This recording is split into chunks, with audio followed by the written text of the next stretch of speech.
اللہم صلی علی محمد وعلی آل محمد۔ یہ جو عمر سیریز فلم ہے اور اس سے ریلیٹڈ جو فلمیں ہیں، کیا یہ دیکھنا جائز ہیں اور کیسے جائز ہے؟ اس میں تو صحابہ کرام کے کردار عام لوگ ادا کر رہے ہیں۔ دیکھیں جی، بات یہ کہ کسی چیز کو بھی حلال اور حرام ڈکلیئر کرنے کے لیے آپ کو اصول اور مبادی کھڑے کرنے ہوں گے۔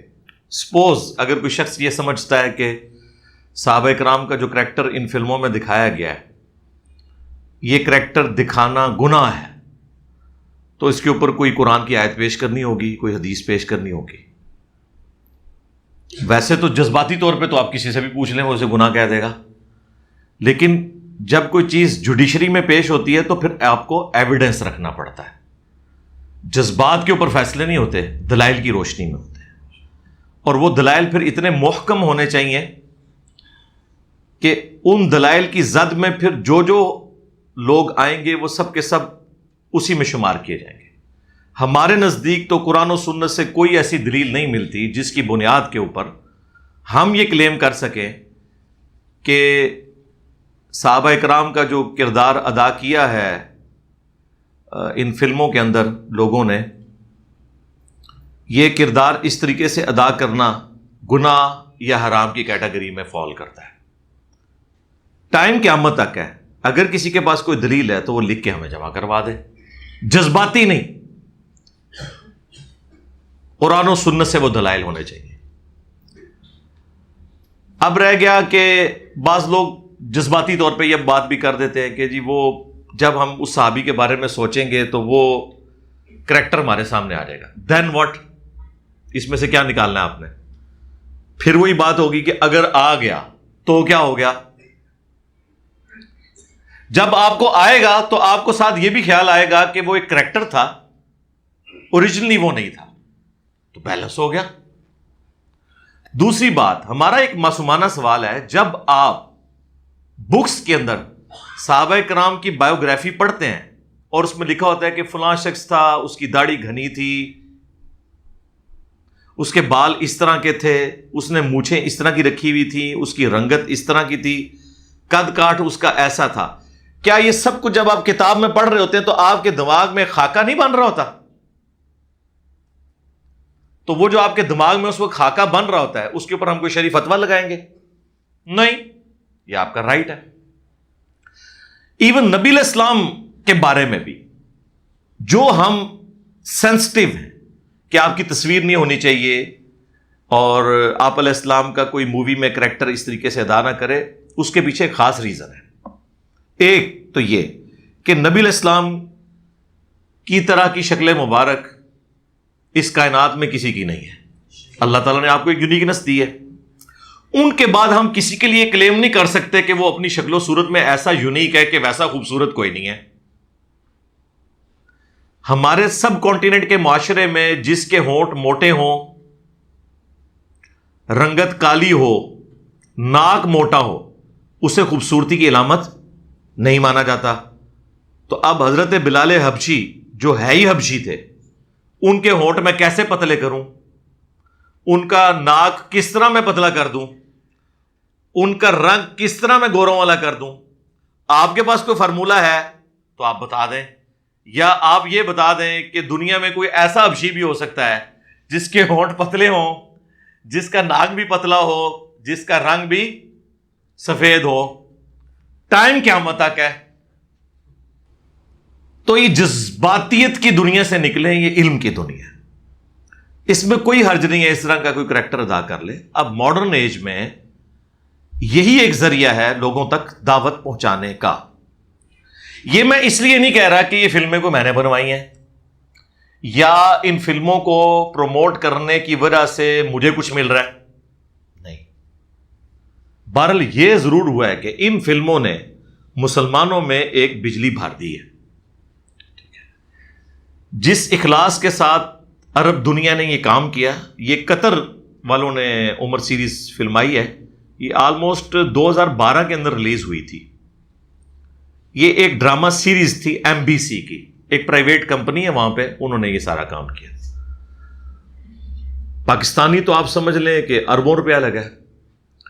کسی بھی اعتبار سے عمر سیریز جو ہے وہ ہالی ووڈ کی جتنی اس وقت لیٹسٹ فلمیں آ رہی ہیں ان کے اندر جس طرح پکچرائزیشن کی ہوئی ہوتی ہے اس سے کم نہیں ہے، کیونکہ لیٹسٹ کیمرے استعمال ہوئے ہیں، گرین اسکرین کا استعمال بہت زبردست ہوا ہے، وہ آپ کے سامنے ہے۔ ایون میں نے صحابہ کرام کی بایوگرافی کے اوپر جتنی گفتگو کی ہے اس میں بھی آپ نے دیکھیں ہوں گی ویڈیوز ہدایہ پورٹل کے اوپر کہ کافی جگہ انہوں نے اس کے سینز لگائے ہیں۔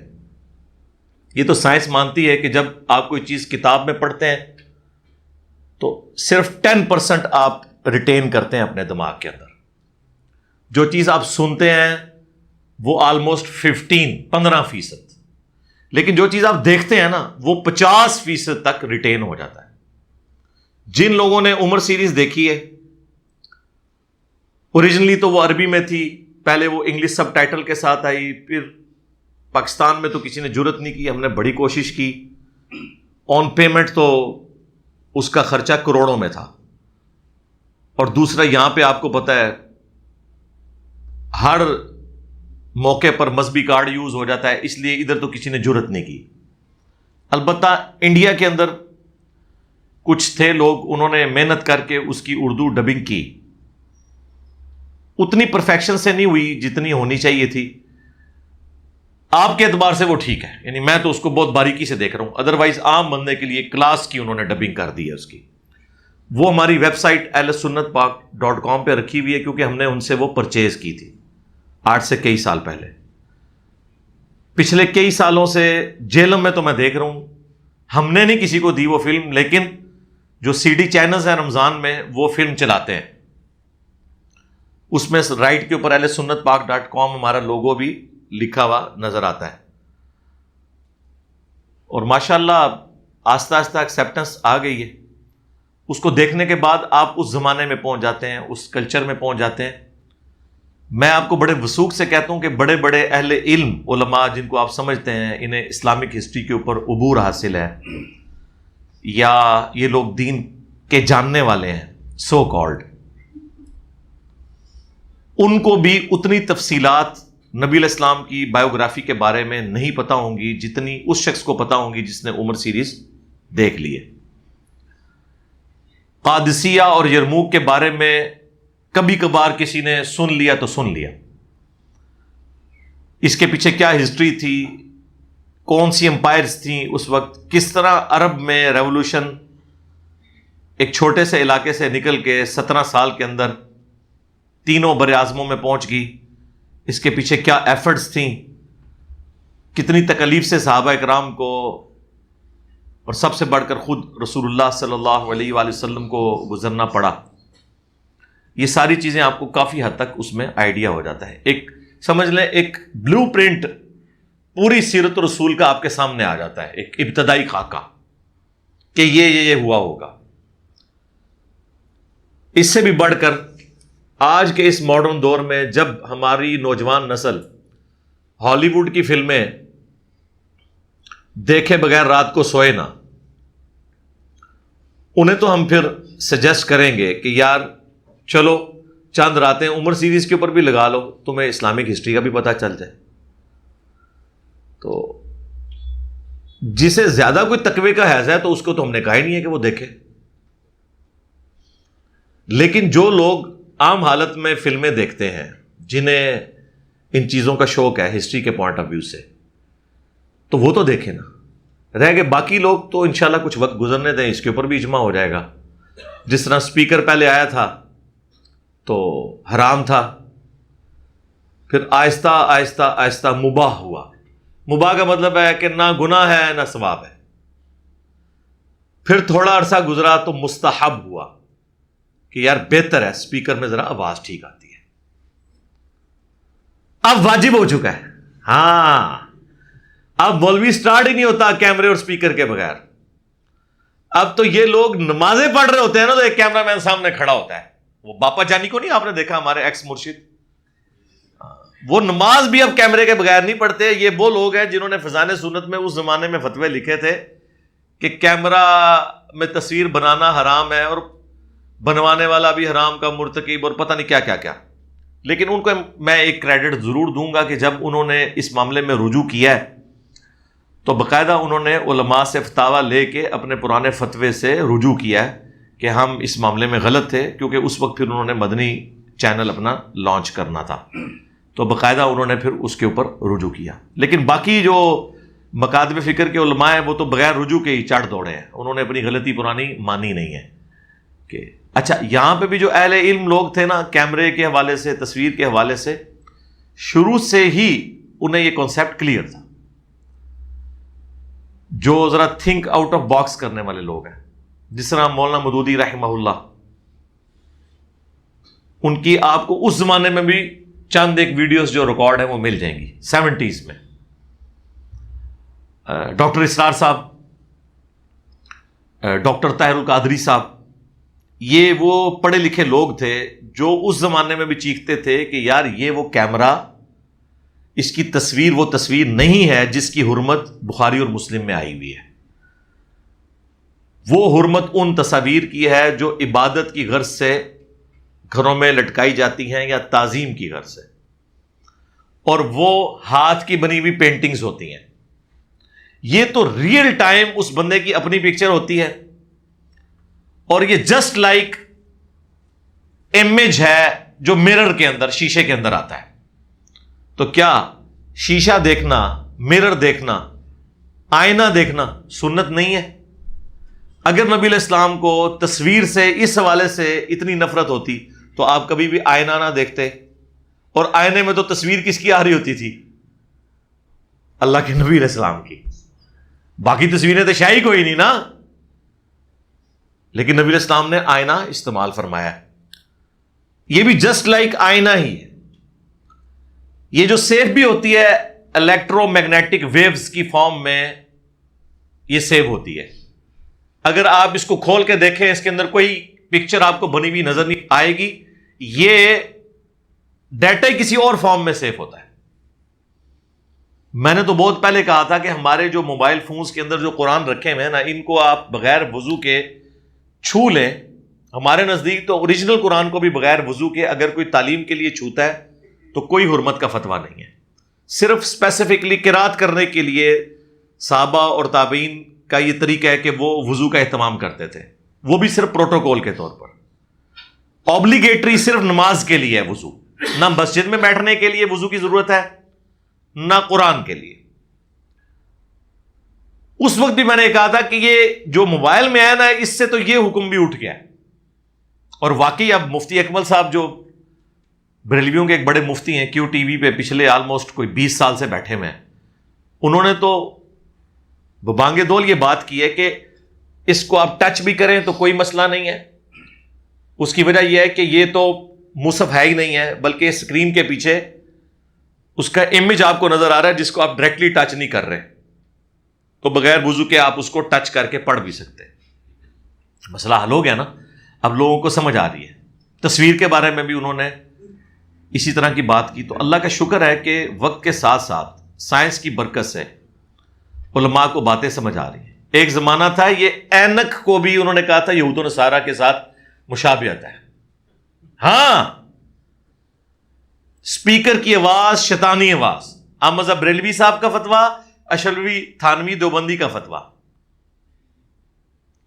پھر وقت کے ساتھ ساتھ آپ دیکھ لیں اب یہ لوگ یہ ساری چیزیں یوز کرتے ہیں. چین والی گھڑی ہم نے آج تک نہیں پہنی. علماء کو دیکھیں انہوں نے کیسی پہنی ہوتی ہیں. پہلے کہ یہ لوگ اسے حرام کہتے تھے. ہمارے نزدیک بھی حرام نہیں ہے یہ، نہ پہلے تھی نہ اب ہے. حرام پہلے دن سے حرام ہے، حلال پہلے دن سے حلال ہے. اسے کوئی حلال کو حرام، حرام کو حلال نہیں کر سکتا. لیکن چونکہ علماء کو سمجھ تھوڑی دیر بعد آتی ہے تو اس لیے پھر لوگ مذاق اڑاتے ہیں کہ جی یہ کیا پہلے تو حرام تھا اب حلال ہوا. وہ پہلے بھی حرام نہیں تھا. ان کی عقل پوری سی ہوتی ہے، ان کو بعد میں سمجھ آتی ہے. آپ وہ ذرا فتوے پڑھیں نا اسپیکر کے حرام ہونے پہ، آپ سوچ رہے ہوں گے کیا لکھا ہوگا.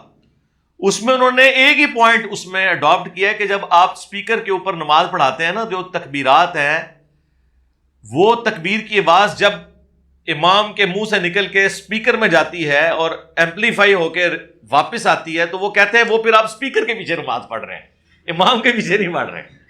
اندازہ کریں. یہ انہوں نے پلی لی ہوئی ہے. وہ کہتے ہیں امام کی آواز تو اس وقت تک تھی جب تک کہ کالر مائک تک پہنچی، اس کے بعد مائک میں گئی ایمپلیفائی ہو کے، جب آپ کو اسپیکر سے باہر نکلی ہے تو وہ امام نہیں ہے، وہ پیچھے اسپیکر کے۔ ان بیوقوفوں سے کوئی پوچھے کہ اگر آپ کی لاجک مان لی جائے تو پھر تو اگلے زمانوں میں بھی جتنی نمازیں ہیں وہ فارغ ہیں۔ اس کی ریزن یہ ہے، یہ مسجد میں جو محراب کا کانسیپٹ آیا ہے، یہ کیوں آیا تھا؟ جب تعداد میں لوگ زیادہ ہوں، امام مسجد کتنا اونچا قرات کر سکتا ہے، یا تکبیرات انتقال یعنی ایک رکن سے دوسرے میں منتقل ہونے کی تکبیرات کتنا گلا پھاڑ سکتا ہے؟ مکبر رکھنے پڑتے تھے قرات کی آواز کے لیے۔ یہ محراب کا کانسیپٹ آیا، اور وہ چونکہ سیمی ڈوم تو ہوتا ہے، آپ نے دیکھا ہے اس میں جب امام کھڑا ہوتا ہے نا تو اس کی آواز اتنے حصے میں کنفائنڈ ہو جاتی ہے، وہ ٹکراتی ہے، ایک گونج پیدا ہوتی ہے جسے آپ ایکو کہتے ہیں، اور اس کی وجہ سے وہ پھیلتی ہے۔ تو آواز تو وہ بھی محراب کی آ رہی ہوتی ہے، بندے کی تو نہیں ہے۔ بندے کی تو اس وقت تک تھی جب تک وہ ٹکرائی نہیں تھی ڈوم کے ساتھ۔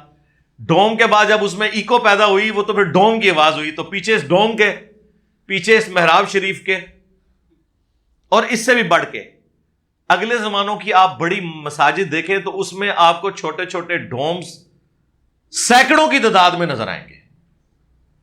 یہ آیا صوفیہ جو نبی اسلام کی پیدائش سے بھی پہلے کا بنا ہوا ہے، اس کے مقابلے پہ ایک بلو ماسک بنی ہوئی ہے اس کے، آپ ذرا اس کا ایریل ویو دیکھیں، اس میں ذرا آپ گنبد گنے کتنے زیادہ ہیں۔ وہ اسی وقت استنبول کے اندر سلطنت عثمانیہ کی جو وہ چلی تھی نا نسل اس کی، سلطان محمد فاتح کی، اس کی 3-4 نسلوں کے بعد ایک بندے نے اس کو تعمیر کیا تھا، سلیمان نام تھا اس کا جس نے وہ تعمیر کی۔ تو اب اندازہ کریں وہ کئی سو سال گزر چکے ہیں اس مسجد کو۔ وہ گنبد کیوں ہوتے تھے؟ گنبد اس لیے ہوتے تھے کہ جب امام سینٹر میں کھڑا ہو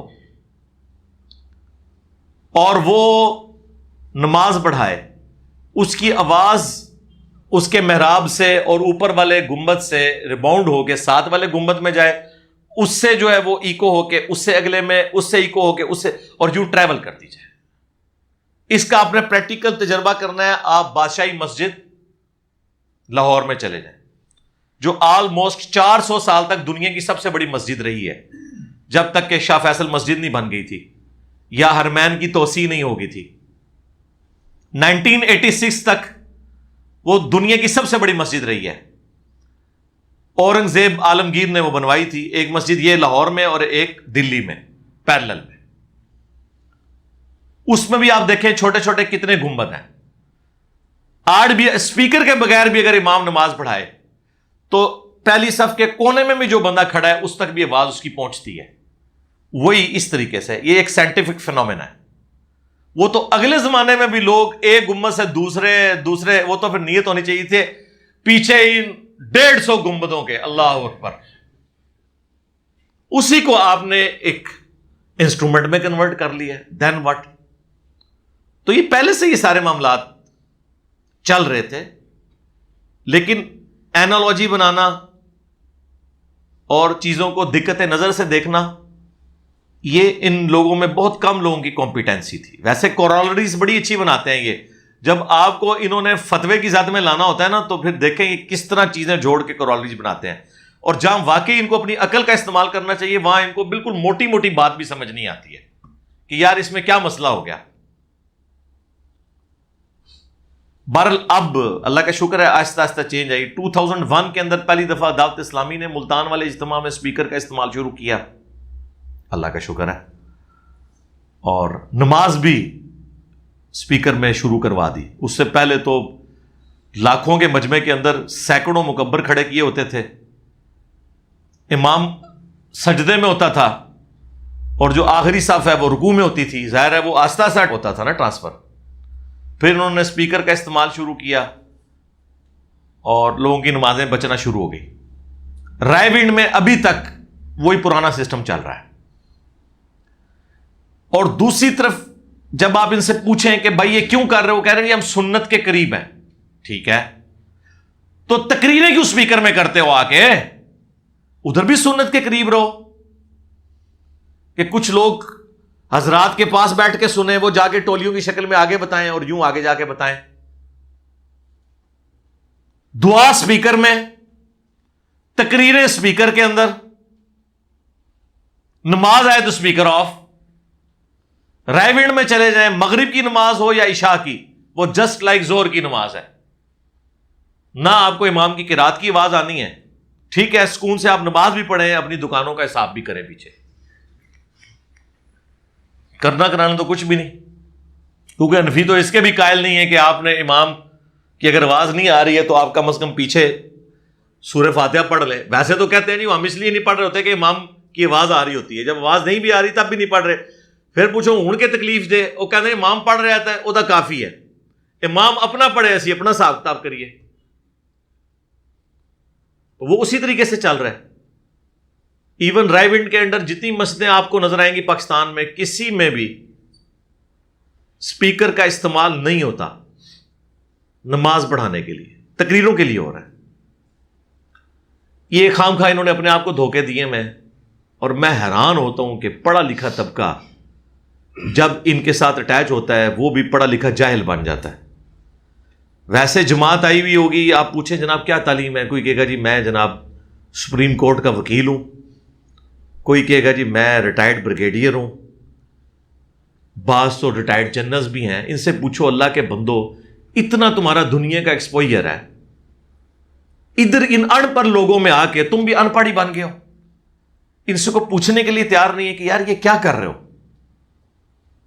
مثلا ایک چیز جو میں نے ابھی ہائی لائٹ کی کچھ عرصہ پہلے ہے، تو وہ پچھلے تقریباً 70 سال سے ہے، کیونکہ رائے ونڈ مرکز تو 1955 میں آلموسٹ اسٹیبلش ہونا شروع ہوا ہے. حاجی عبد الوہاب صاحب جو تھے فوت ہو چکے ہیں، اللہ تعالیٰ کی مغفرت کرے. وہ انڈیا سے ہجرت کر کے آئے تھے، کیونکہ جنہوں نے یہ جماعت بنائی تھی نا الیاس کاندھلوی صاحب، وہ ان کے ساتھیوں میں تھے. 6-7 مہینے ان کے ساتھ گزارے ہیں. پھر وہ ان کی ڈیتھ ہو گئی 44 کے اندر، 1944 میں فوت ہو گئے تھے الیاس کاندھلوی صاحب. 1926 میں انہوں نے یہ جماعت بنائی تھی. تو یہ حاجی صاحب یہاں پہ آ گئے اور ادھر انہوں نے یہ سلسلہ شروع کیا. لیکن آج بھی جائیں کسی کا دماغ اس طرف نہیں جاتا.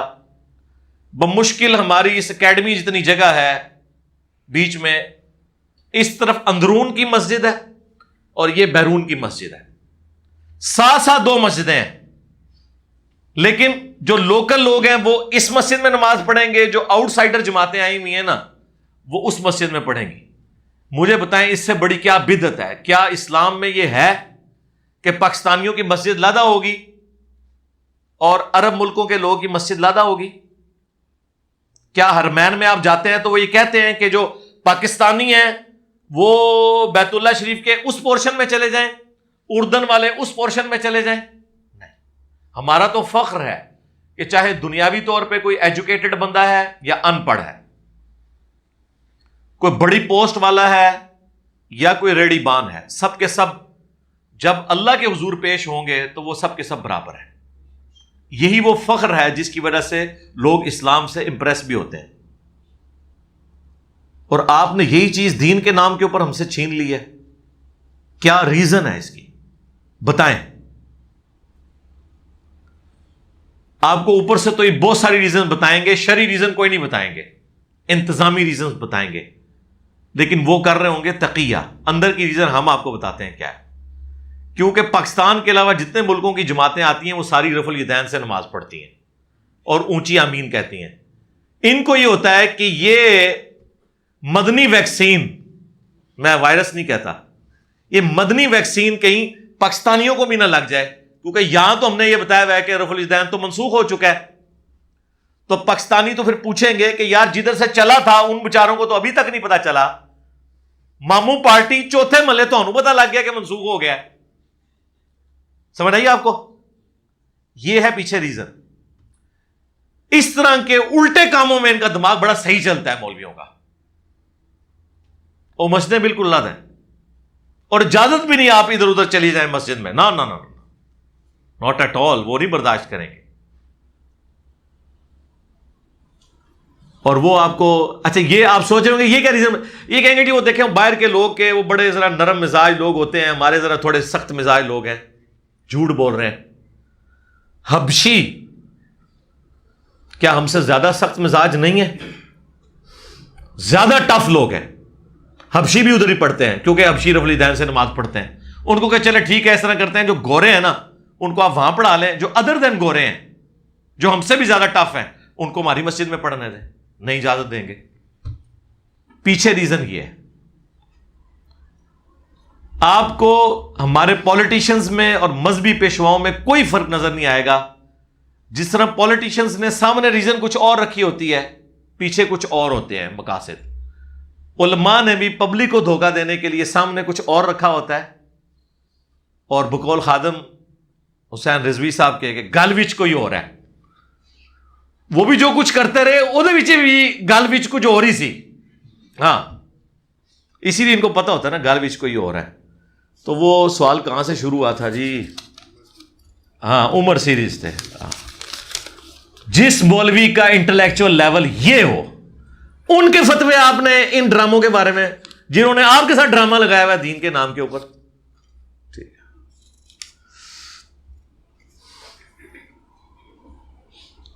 رمضان مبارک میں صحت مند انسان اکثر اوقات مانگتے نظر آتے ہیں، مختلف مجبوریاں بتا کر پیسے لے کر چلے جاتے ہیں. کیا ایسے لوگوں کی حوصلہ شکنی کرنی چاہیے یا کچھ دینا چاہیے؟ بالکل کچھ نہیں دینا چاہیے جی. ان کو انہیں ڈسکریج کریں لیکن ڈانٹنا نہیں ہے. اس کا رائٹ آپ کو اللہ نے نہیں دیا. ایون کوئی جھوٹا پروفیشنل بیگر بھی آپ کے سامنے آئے، اسلام نے آپ کو یہ رائٹ نہیں دیا کہ آپ اسے ڈانٹیں گے. آپ کی یہ ڈومین نہیں ہے. آپ زیادہ سے زیادہ یہ کر سکتے ہیں کہ تھانے میں رپورٹ کریں کہ یہ پروفیشنل بیگرز فلاں جگہ بیٹھے ہوئے ہیں، لوگوں کو تنگ کر رہے ہیں. بس اس سے زیادہ نہیں ہے. قرآن میں واضح ہے سورہ بنی اسرائیل کے اندر کہ اگر تم اپنی تنگ دستی کی وجہ سے کسی کو کچھ دے نہیں سکتے تو اسے ڈانٹو بھی نہ. اور نہ ہم یہ کہتے ہیں کہ آپ کو پتہ چل جائے اس کے باوجود بھی آپ جان چھڑانے کے لیے کچھ اسے دے دیں. آپ نے دینا ہے تو آپ اسے دعا دیں. دعا سے زیادہ کوئی قیمت. آپ دیکھ لیں ہم پوری دنیا سے دعائیں ہی لے رہے ہیں، پیسے تو نہیں لے رہے. اور لوگ کہتے ہیں خالی دعا جی، بس خالی دعا. ان سے پوچھیں کہ دعا سے بڑی کوئی نعمت ہو سکتی ہے؟ یہ دعائیں ہی تو ہیں کہ صدیوں کی امپائرز ایک پلیٹ فارم نے گرا دی ہیں. دعاؤں کے بغیر یہ کام چل سکتا تھا؟ اس دور میں جب کہ فرقہ واریت اس عروج پہ ہو، صدیوں سے آپ کو انہوں نے میٹھی نیند سلا دیا ہو اور آپ اٹھنے کے لیے بھی تیار نہ ہو، اور ایک بندہ آپ کو اٹھانے کی کوشش کرے اور وہ سارے مل کے جو آج تک آپس میں لڑ رہے تھے وہ آپ کو کہیں کہ ہم تو پھر بھی ٹھیک ہے سارے آپس میں، اس سے آپ نے بچنا ہے، یہ دجال ہے. اور وہ اٹھنے والا بندہ ایک بار سنے اور ان ساروں کو چھوڑ کے قرآن و سنت کے ساتھ اٹیچ ہو جائے. اس سے بڑی کوئی پلانٹ ارتھ کے اوپر صدیوں میں کوئی کرامت ہے تو آپ بتا دیں. یہ کرامت اللہ کی ہے، اللہ کا کرم ہونا کسی کے اوپر. یہ کر کے کوئی نہیں دکھا سکتا. تو اللہ کا شکر ہے. تو دعائیں ہم لیتے ہیں. فقیر آپ کے پاس آئے، ہماری تو یہ عادت ہے، ہمیں تو پتہ ہے کہ جیل میں اس وقت ہزاروں کی تعداد کے اندر بیگرز موجود ہیں، سارے پروفیشنل ہیں کیونکہ سارے ایک ہی رنگ و نسل کے ہیں. وہ جنوبی پنجاب سے آ کے بستیوں میں آباد ہوئے ہیں، جھونپڑیوں کے اندر. ان کا کام یہ ہے کہ بس وہ اپنی نسل میں اضافہ کرتے ہیں. جیسے ہی بچے چلنے پھرنے کے قابل ہوتے ہیں ان کو ساتھ لیتے ہیں اور ان کو بھیک مانگنے کے اوپر لگا دیتے ہیں. اب چھوٹا سا بچہ یا بچی آپ سے بھیک مانگنے آئے ویسے ہی دل پسیج جاتا ہے، لیکن ہمیں تو پتہ ہوتا ہے کہ یہ پیچھے ان کا بڑا کھڑا ہوا ہے. اور دل ان کے اتنے کیڑی جتنے ہیں کہ کوئی جینون بیگر بھی وہاں پہ آ جائے اسے مار کے بھگا دیتے ہیں. اگر یہ ہمدردی رکھتے ہوں اور خود بھی وہی زندگی گزار رہے ہوں تو انہیں بھی موقع دیں کہ یار چلو اگر 2000 دیہڑی ہم نے کمائی ہے تو 500 یہ بھی لے جائیں. کبھی اجازت نہیں دیں گے. باقاعدہ انہوں نے جگہ ملی ہوئی ہے. یہ ہماری اکیڈمی کے باہر بھی آپ کو صبح کے وقت آپ گزرے ابھی بھی شاید بیٹھی ہوگی یہ ایک عورت. باقاعدہ اسے صبح ایک بندہ ڈراپ کر کے جاتا ہے، شام کو اس کو ریٹریو لیتا ہے. یہ میرا خیال ہے یہ آپ سمجھ لیں یہ آلموسٹ سمجھ لیں اسلام آباد میں بیٹھی ہوئی ہے. جتنی اس کی کمائی ہے، کیونکہ ادھر سے جتنے لوگ جاتے ہیں انہوں نے پھر جی ٹی روڈ پہ ہی چڑھنا ہوتا ہے نا، تو وہ سفر پہ ہی جا رہے ہوتے ہیں، وہ جاتے ہوئے وہ پھر اس نے ایکٹنگ بھی ایسی کی ہوئی ہے، وہ چادر لی ہوئی ہے وائٹ کلر کی، لوگ کہتے ہیں چلو یار سفر پہ جا رہے ہیں دعائیں لیتے جائیں. ٹھیک ہے. میں تو ایک دو بار اسکول پہ بچوں کو چھوڑنے، کیونکہ یہ کانوینٹ اسکول ادھر پاس میں جی ٹی روڈ کے اوپر ہی ہے، تو میں ایک دو بار گزروں، میں اس کے پاس کھڑے ہو کے میں نے اس کو کہا اللہ سے ڈر، شرم کر. آگے سے جواب نہیں دیا اس نے. ہمیں تو پتہ ہے پروفیشنل لوگ ہیں یہ. تو ایسے لوگوں کو آپ ڈسکریج کریں، بالکل کچھ نہ دیں. آپ کے پاس آتے ہیں، آپ ان کو سمجھانے کا رائٹ رکھتے ہیں، لیکن دھکا دے کے بھگا دینا، مارنا پیٹنا، گالیاں نکالنا، یہ غلط ہے. آپ نے اگر اس طرح کی کوئی ایکٹیویٹی پرفارم کرنی ہے تو نارمل انداز میں کریں، اور وہ بھی علیحدگی میں. میں نے بھی اسے جب سمجھایا ہے علیحدہ میں، کسی کے سامنے نہیں. صبح کے وقت، اور سخت سردیوں میں بھی یہ آ کے نہ صبح آپ طلوع فجر سے پہلے، طلوع آفتاب سے پہلے یہاں پہ بیٹھی ہوتی ہے. ایجڈ خاتون ہے، پروفیشنل ہے، تو ان کو بالکل پیسے نہ دیں. اور میں آپ کو بتاؤں، کوئی لاکھوں میں ایک ہوتا ہے غریب آدمی جو ہاتھ پھیلاتا ہے کسی کے آگے اس طرح. ادروائز جو سفید پوش لوگ ہیں وہ پبلک میں نکلتے ہی نہیں ہیں مانگنے کے لیے. ان کا طریقہ اور ہوتا ہے، وہ اپنے قریبی لوگوں سے پہلے رابطہ کرتے ہیں، کسی سے کہلواتے ہیں، کبھی کسی این جی او کے پاس چلے جاتے ہیں، پھر وہ پوری تحقیق کرنے کے بعد اس معاملے کو ہینڈل کرتے ہیں. یہ لوگ یہ کام نہیں کرتے کیونکہ ان کا سورس آف انکم ہی یہی ہے. یہ لوگ محنت نہیں کرتے. آج کل اب نیا ایک طریقہ انہوں نے اڈاپٹ کیا ہے. شام کے وقت جب لوگ محنت مزدوری کر کے آفیسز سے گھر جا رہے ہوتے ہیں، ایک انہوں نے عورت ساتھ اپنے رکھی ہوگی، بیوی، اس نے ایک بچہ اٹھایا ہوگا، مرد نے جو ہے نا ایک کدال اور ایک بیلچہ اٹھایا ہوگا. آپ کو روکیں گے اور بتائیں گے کہ جناب آج دیہاڑی نہیں لگی. اگر آپ میں تھوڑی سی عقل ہوئی اور آپ نے ان کے بیلچے کی طرف دیکھا تو وہ اس طرح چمک رہا ہوگا جس طرح ابھی تیل اس کے اوپر مل کے لے کے آئے ہیں. وہ بیلچہ کبھی بھی زندگی میں استعمال ہی نہیں ہوا ہوگا، وہ انہوں نے بازار سے خریدا ہوا ہوتا ہے، اور اس کا کام اتنا ہی ہوتا ہے کہ وہ شام کو آپ کو دکھانا ہوتا ہے. ورنہ کبھی زندگی میں وہ چلا ہو تو وہ بیلچہ بتائے گا. آندہ آپ نے یہ بیلچے والے دیکھنے ہیں تو آپ یہ چیز آبزرو کرنی ہے کہ وہ بیلچے بالکل نئے ہوتے ہیں.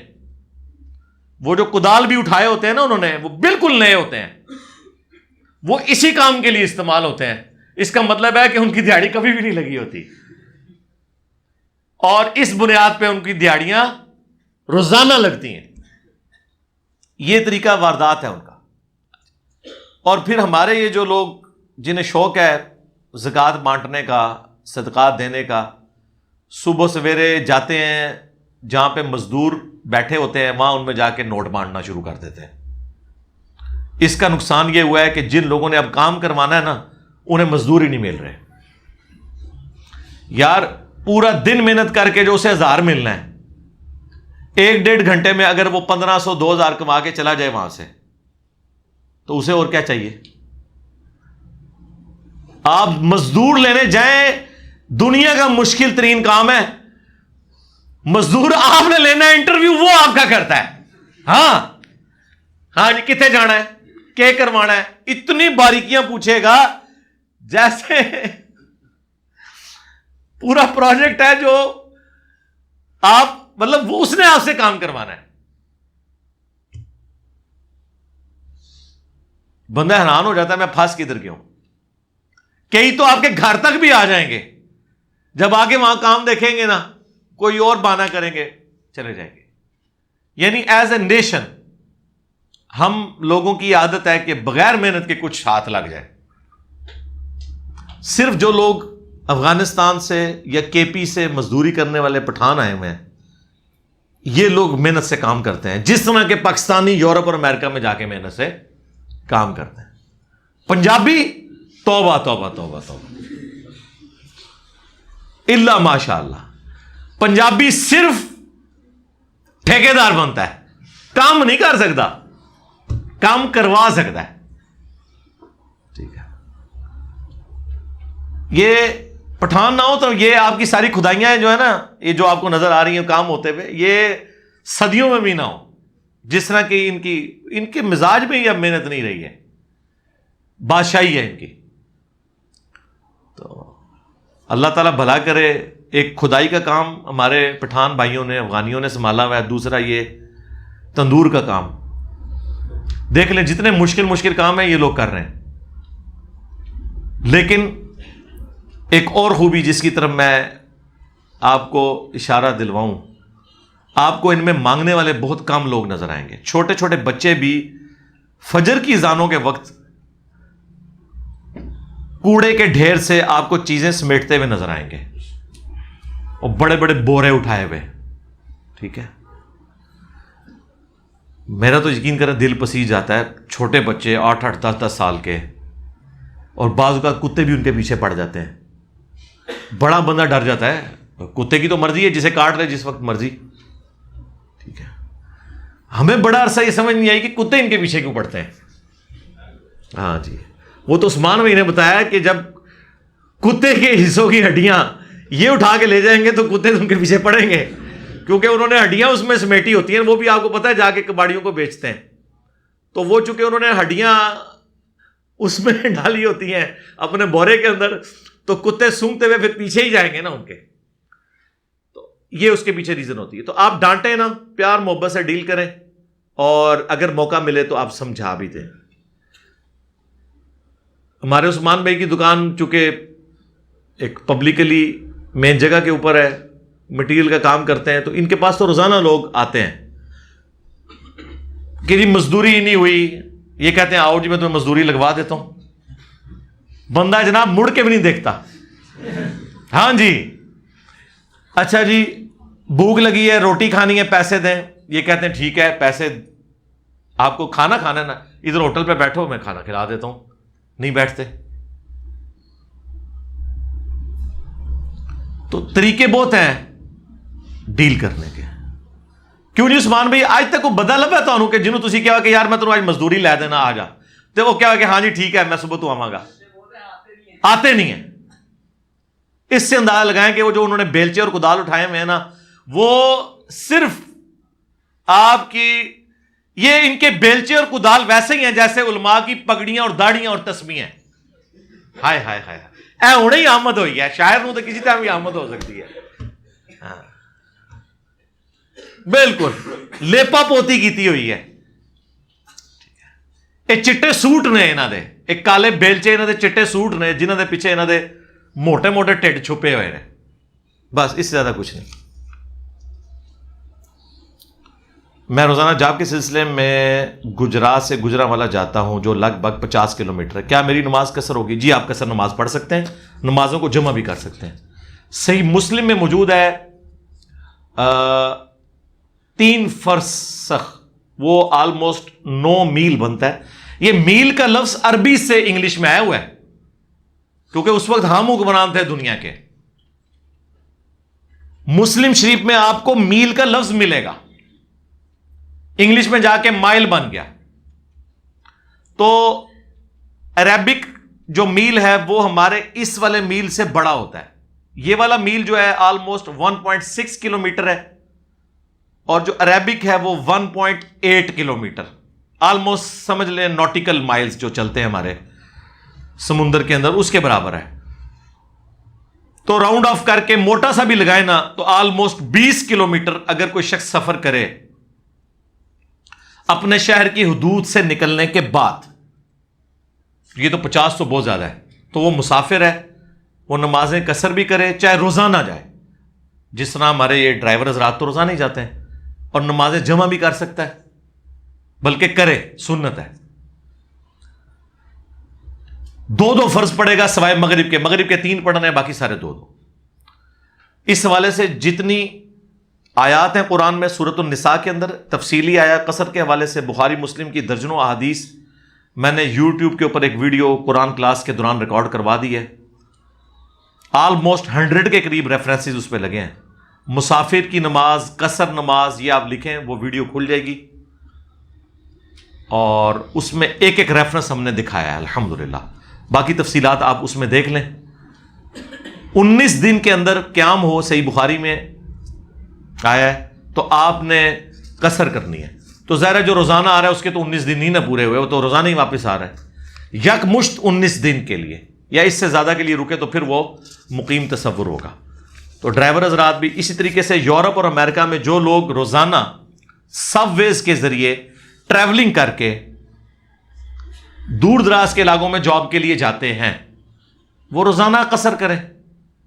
ان کو دن کے وقت بڑی تھوڑی دیر کے لیے وقفہ ملتا ہے نماز پڑھنے کے لیے، تو وہ زور اثر کٹھی کریں، 2 فرض زور کے پڑھیں، 2 اثر کے.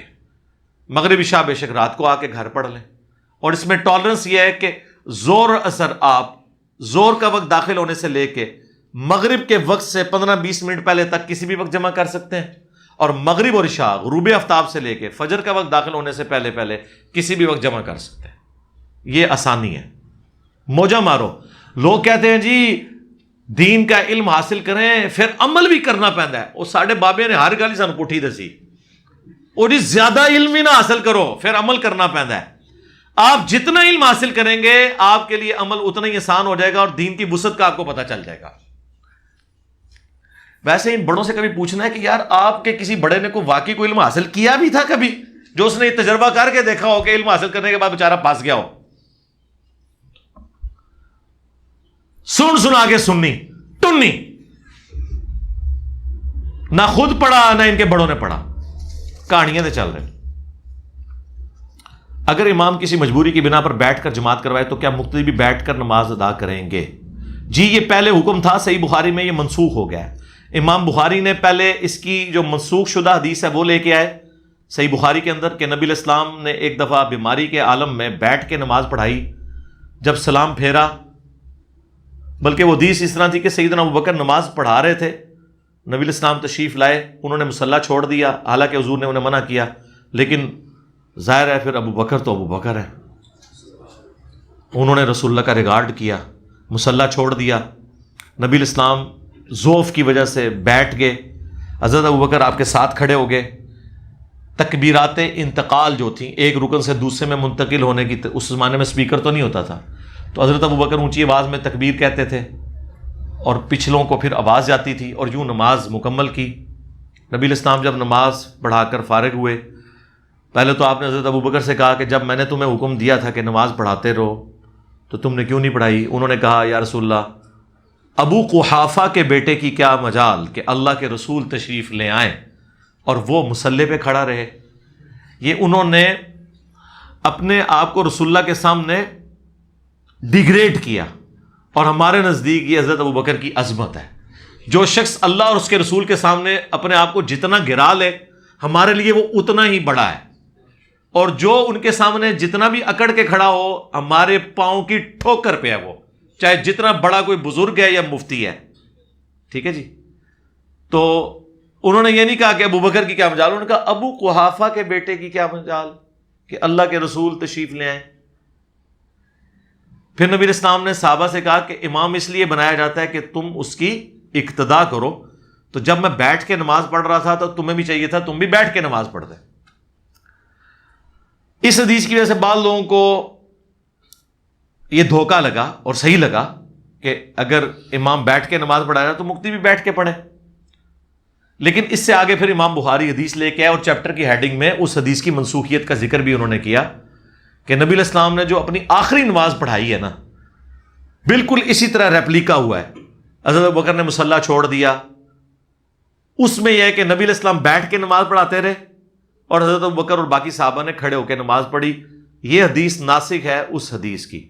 آج کی ڈیٹ میں یہ حکم ہے کہ اگر امام کسی مجبوری سے بیٹھ کے نماز پڑھائے گا تو مقتدی بیٹھ کے نہیں پڑھیں گے، ورنہ ان کی نماز نہیں ہوگی، کیونکہ فرض نماز میں قیام کرنا بھی فرض ہے. نفلی نماز بیٹھ کے بھی ہو جاتی ہے، سواری پہ بھی ہو جاتی ہے، اور استقبال قبلہ کے اہتمام کے بغیر بھی ہو جاتی ہے. جو بخاری مسلم میں ہے کہ نبی علیہ السلام فرض نماز سواری سے اتر کے زمین پہ قبلہ رخ کھڑے ہو کے پڑھتے تھے، اور جو نفلی نماز ہے وہ آپ سواری پہ بیٹھ کے پڑھتے تھے، اور اس چیز کا بھی اہتمام نہیں کرتے تھے کہ سواری دائیں مڑ رہی ہے یا بائیں. استقبال قبلہ کا بھی کوئی اہتمام نہیں ہوتا تھا، اور نبی علیہ السلام رکوع اور سجود سر کے اشاروں سے کرتے تھے، یعنی آپ اس کے لیے کوئی ماتھا بھی کہیں نہیں ٹیکتے تھے. نہ کوئی سامنے پھٹا رکھا ہوتا تھا. رکوع کرنے کے لیے یوں سر جھکایا, سجدے کے لیے یوں جھکا دیا, تھوڑے سے ڈفرنس کے ساتھ, دیٹس آل.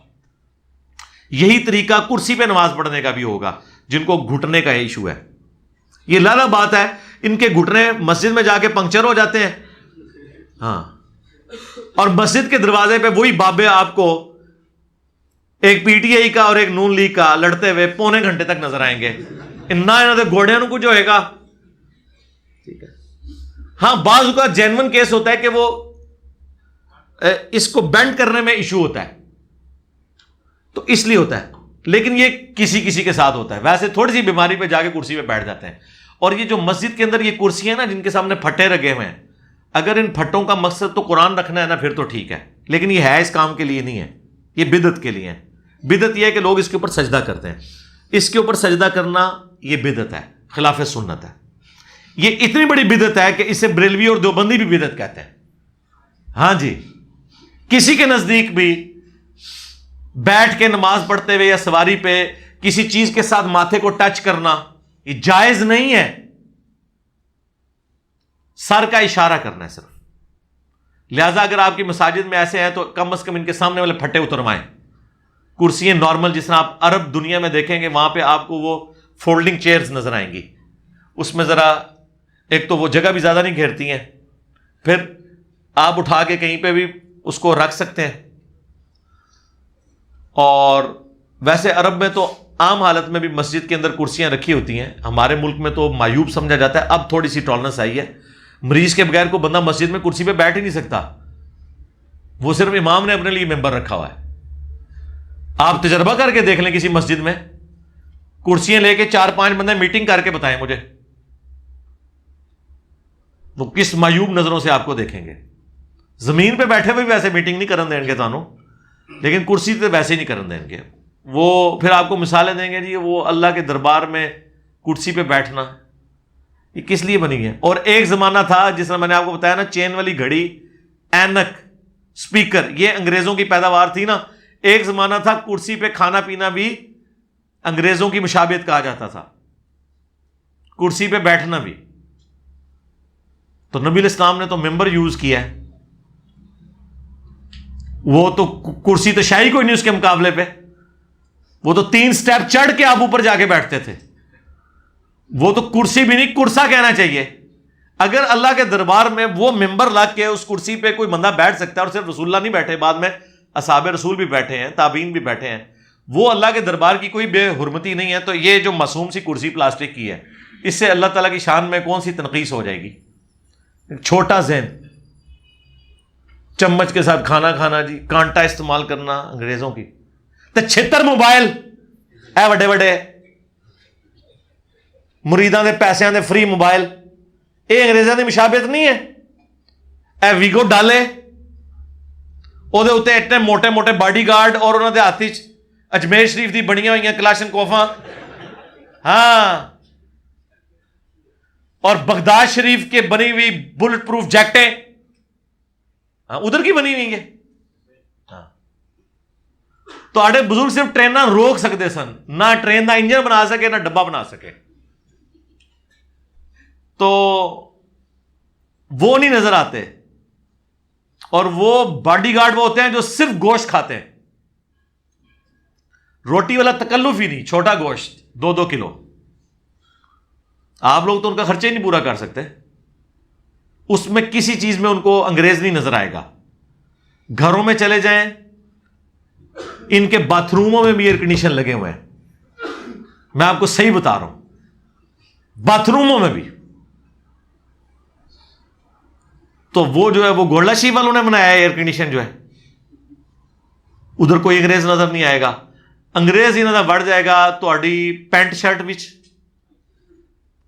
ٹائی وچ, جس کا کوئی لینا دینا ہی نہیں ہے اس چیز کے ساتھ. وہ لباس ہے, وہ ہر علاقے کا اپنا ہے. یہ جو حدیث ہے نا ابو داؤد کی, من تشبہ بقوم فہو منہ, جس نے جس قوم کی مشابہت کی وہ اس میں سے اٹھایا جائے گا, اسی میں شمار ہوگا. اس سے مراد ہے مذہبی ایکٹیویٹیز کی مشابہت کرنا, یعنی گلے میں سلیب لٹکانا, ہاتھ میں سکھوں والا کڑا پہن لینا, ماتھے پہ سندور لگانا, جو ریلیجس ایکٹیویٹیز ہیں کسی مذہب کی وہ آپ اڈاپٹ نہیں کر سکتے. ٹائی ریلیجس ایکٹیویٹی نہیں ہے, ورنہ ویٹیکن سٹی کے پاپ نے کبھی آپ نے ٹائی دیکھی ہے اس کو لگائے ہوئے؟ اس نے تو ٹوپی بھی پائی ہوتی ہے یار. تو یہ بس کیڑی جتنے دل ہیں ان لوگوں کے, اور اس قسم کے فتوے آپ کو دیتے نظر آئیں گے. تو آپ بیٹھ کے, یہ سوال آیا تھا, بیٹھ کے آپ نماز, البتہ ایک حدیث ہے صحیح بخاری میں, مسلم میں بھی, کہ جو بیٹھ کے نماز پڑھتا ہے اسے کھڑے ہو کے نماز پڑھنے سے آدھا ثواب ملتا ہے. یہ ذہن میں رکھیے گا. لیکن یہ نفلی نماز کے لیے, فرض نماز تو بیٹھ کے ہوگی نہیں سوائے مجبوری کے, اور جب مجبوری میں ہوگی تو پھر بیٹھ کے بھی آپ کو پورا ثواب ہی ملے گا. وہ حدیث ہے صحیح بخاری میں کہ جب کوئی شخص اپنی عبادت میں تگ و دو چھوڑ دیتا ہے اس وجہ سے کہ وہ بیمار ہو جاتا ہے, نہ وہ نفلی روزے زیادہ رکھ سکتا ہے, نہ زیادہ عبادت کر سکتا ہے, تو اللہ تعالیٰ فرشتوں سے پوچھتا ہے کہ بتاؤ اگر میں اسے دوبارہ سے دے دوں تو یہ اسی طریقے سے عمل کرے گا؟ تو فرشتے کہتے ہیں کرے گا یا اللہ. تو اللہ تعالیٰ فرماتا ہے کہ پھر اسے بیماری کے دنوں میں بھی اس کا اتنا ہی ثواب لکھو جتنا یہ صحت کے دنوں میں کرتا تھا. یہ صحیح بخاری میں حدیث ہے. یہ حدیث ایک کور کرتی ہے اس ساری چیز کو, اگر کسی کو شرعی عذر کی وجہ سے بیٹھ کے نماز پڑھنی پڑتی ہے, ایون لیٹ کے بھی, تو وہ اس کے لیے ثواب اتنا ہی ہوگا اگر شرعی اسے کوئی مجبوری ہے. آپ مزاروں اور بابوں کے خلاف ہیں, کیا یہ شرک کے ذریعے ہیں؟ یہ تو ٹھیک ہے, لیکن شیعہ جو گھوڑے نکالتے ہیں ان کی حرکات کرتے ہیں, اس پہ میری درجنوں ویڈیوز ہیں, ہم ہی تو بول رہے ہیں اس کے اوپر. البتہ یہ جو گھوڑے نکال رہے ہیں گھوڑوں کی وہ عبادت تو نہیں کر رہے. میں نے تو آج تک کسی شیعہ کو گھوڑے کے آگے سجدہ کرتے ہوئے نہیں دیکھا. ہاں نیچے سے ضرور گزرتے ہیں, وہ تو بدعت ہے, پنجے لگانا, جھولے نکالنا. میری اس کے اوپر بے شمار ویڈیوز ہیں. اتنے اعتماد سے سوال نہ لکھا کریں. آپ کی پیدائش تو ابھی یوٹیوب پہ ہوئی ہوگی, ہمیں دیکھنے کی وجہ سے کسی کو ہمیں ویڈیوز ریکارڈ کراتے ہوئے 10 سال سے زیادہ ہو چکے ہیں. جو ٹاپکس میں آلریڈی کنکلوڈ کر کے ویڈیوز ریکارڈ کر چکا ہوں ان کی ویورشپ ملینز میں ہے, وہ یوٹیوب پہ موجود ہیں, آپ دیکھیں. ماتم کے اوپر جا کے لکھیں, ماتم کے حوالے سے ٹاپ پہ جتنی ویڈیوز کھلیں گی وہ ہمارے پلیٹ فارم کی ہیں, کیونکہ اس کی ویورشپ سب سے زیادہ ہے. ان ساری چیزوں کو میں نے ایڈریس کیا ہوا ہے. بہرحال شیعہ کو ایک ایج حاصل ہے کہ ان کی عقیدت کا محور صرف 12 امام ہے, اور سنی جس کو بھی دیکھتے ہیں کہ اس نے کپڑے اتار دیے ہیں اس کو اپنا بزرگ مان لیتے ہیں. کوئی بھی وہ مزار یا ڈھیری دیکھ لیں اس کے آگے جا کے جھکتے ہیں.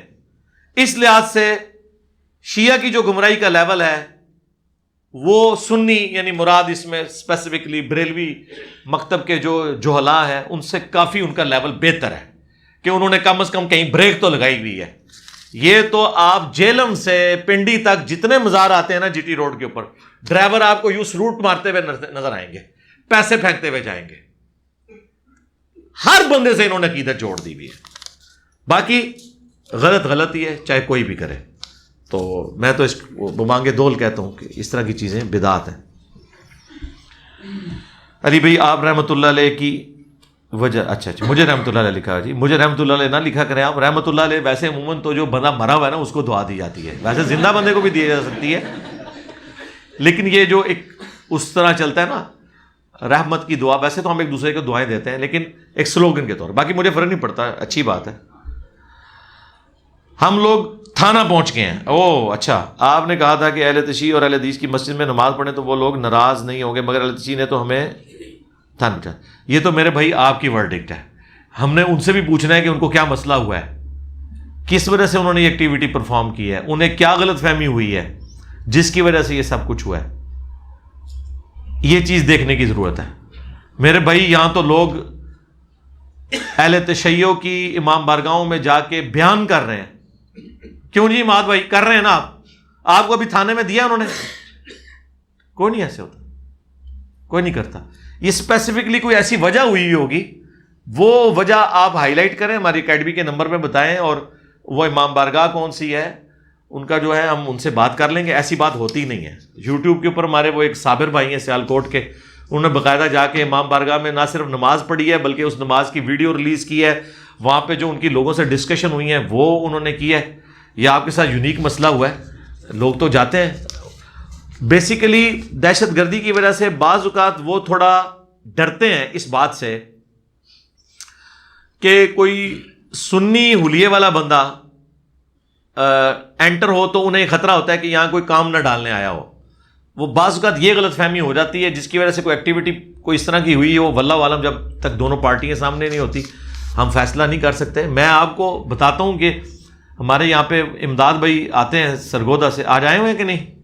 اچھا, تو آپ ان کا ذرا گیٹ اپ دیکھیں, 6.5 فٹ قد ہے, دیکھنے میں بھی وہ ان کی داڑھی جتنی گھنی ہے اور کپڑے جس طرح کے, وہ آپ کو سپاہی صحابہ یا لشکر جنگوی یا داعش کے کوئی وہ مجاہد لگتے ہیں وہ اپنے وہ سارے گیٹ اپ میں.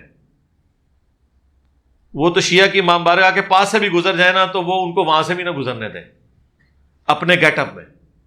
اور سرگودا میں مجھے بتانے لگے کہ میں ایک جنازے پہ گیا, وہ شیعہ کا جنازہ تھا اور کسی بڑی پرسنالٹی کا تھا, اور ہر بندے کی تلاشی لے کے وہ اندر جانے دے رہے تھے. ٹھیک ہے, تو کہتے جب میں گیا ہوں تو انہوں نے میری تلاشی بھی نہیں لی, انہوں نے کہا آپ اندر جائیں. تو وہ دوسرا بندہ کہتا ہے, انہوں نے کہا جی یہ انجینئر صاحب کے اسٹوڈنٹ ہیں. آپ لیول دیکھیں کہ اس کو کہیں سے پتا تھا کہ یہ ہمارے اسٹوڈنٹ ہیں اور یہاں جیلم آتے ہیں, بس ان کے لیے یہی سرٹیفکیٹ کافی ہو گیا. حالانکہ وہ بندہ یہاں ہوتا میں آپ کو کھڑا کر کے بھی دکھاتا کہ دیکھیں اس بندے کو کوئی بندہ انٹر ہونے دے گا, کوئی بریلوی بھی نہ انٹر ہونے دے اس گھنی داڑھی اور قد بت کے ساتھ. تو بعض اوقات اس طرح کی کنفیوژن ہو جاتی ہے, تو وہ انشاءاللہ کلیئر کر دیں گے.